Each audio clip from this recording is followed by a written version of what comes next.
7-1, Ratios and Proportions. We're going to first start off with what a ratio is. A ratio is just a comparison of two quantities by division. So I'm going to take two numbers and I can compare them. So a ratio is a comparison of two quantities by division. And maybe an example would be the ratio of boys to girls in the class. So all I'm going to do is take those two numbers and I compare them by division. There's going to be three different ways I can express a ratio. So a ratio can be expressed three different ways. If we're comparing the two numbers a and b, where b does not equal 0, I can write it as a fraction.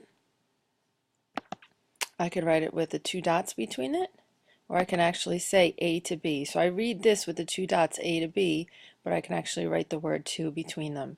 So ratio is just a comparison of two quantities by division. And we'll do some ratio problems in geometry where we say maybe the ratio of complementary numbers, or two numbers are complementary and their ratio is 7:3, and we'll solve those problems. Ratios should be simplified and they need to be expressed in the same unit of measure. So you need to make sure that one of them isn't in inches and one of them isn't in feet. You have to convert them. An extended ratio compares three or more numbers. So an extended ratio compares three or more numbers. Here's an example of a problem that we can try.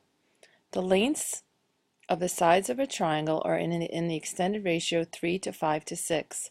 The perimeter of the triangle is 98. What's the length of the longest side?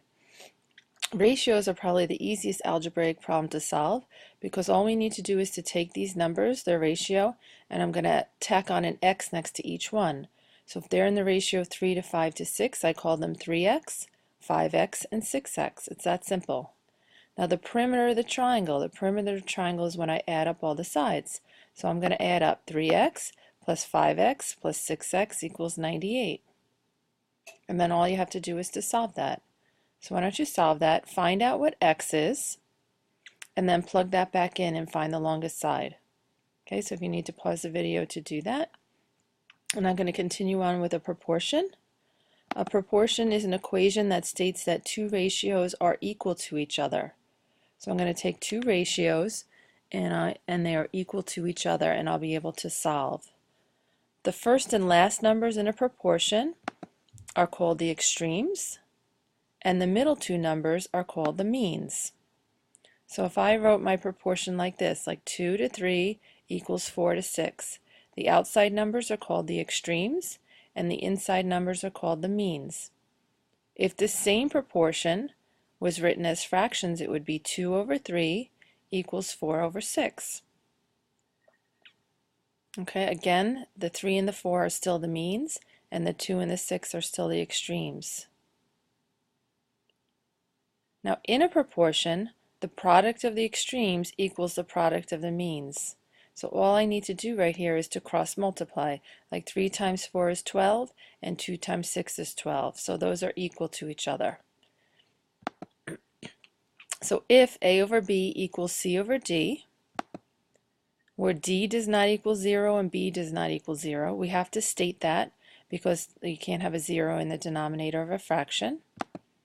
Then AD equals BC. So I multiply A times D equals B times C. Okay, so that needs to be true for the proportion to be true. Now I just have listed some properties of proportions. A, B, C, and D do not equal 0. So if I have that same proportion, A over B equals C over D, that's equivalent to B over A equals D over C. So I can just flip these fractions. So A over B equals C over D, I flip it and it's B over A equals D over C. The same original proportion, A over B equals C over D, and I can switch the B and the C. So in the B and the C switch, and I have A over C equals B over D. And that's true because I'm just going to cross multiply, so it really doesn't matter in which position the B and the C are in because I'm multiplying them. And the very last property, if I have the original proportion A over B equals C over D, that's equivalent to A plus B over B equals C plus D over D. Okay, and that's it for today. Tomorrow we're going to work on some problems with ratios and proportions and solving them.